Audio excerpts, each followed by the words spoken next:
The Netherlands is a small country. It's so small you could fit it into the US 270 times. But it's big when it comes to making food. Remarkably, it has the second largest agricultural exports in the world, mainly through being able to produce vast amounts of food on tiny plots. Here's how the Dutch learnt to feed the world. The Netherlands isn't exactly designed for mass farming.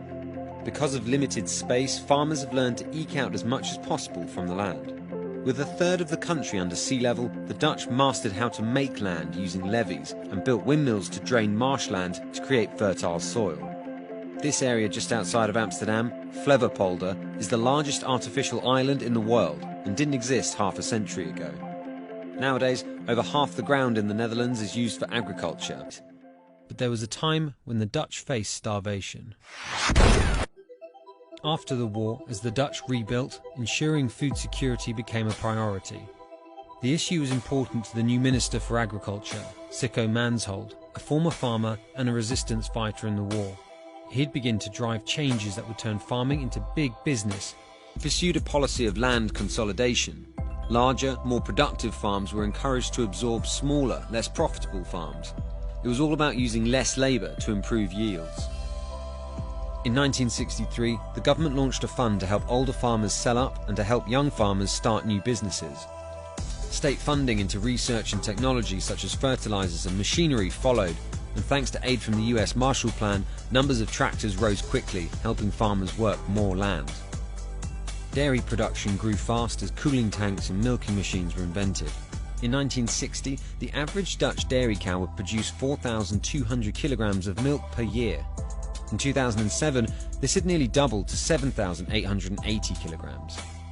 Oversupply of milk wasn't a problem. The dairy board created Joris Driepinter, and he encouraged kids to drink plenty of it. But technical innovation didn't stop with machines.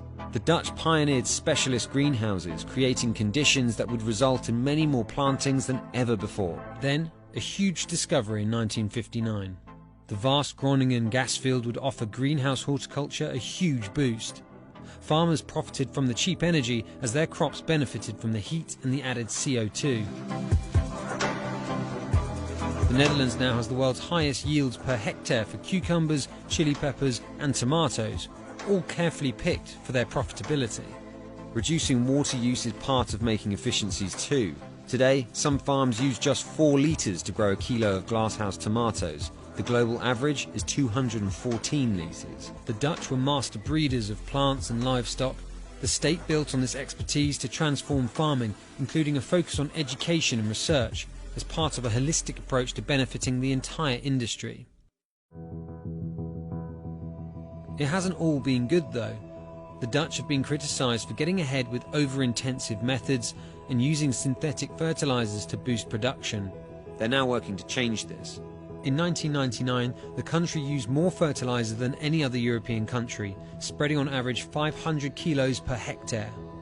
By 2014 though, that figure had more than halved. By working together, farmers, scientists, businesses and the state turned the Netherlands into a world leader in modern farming.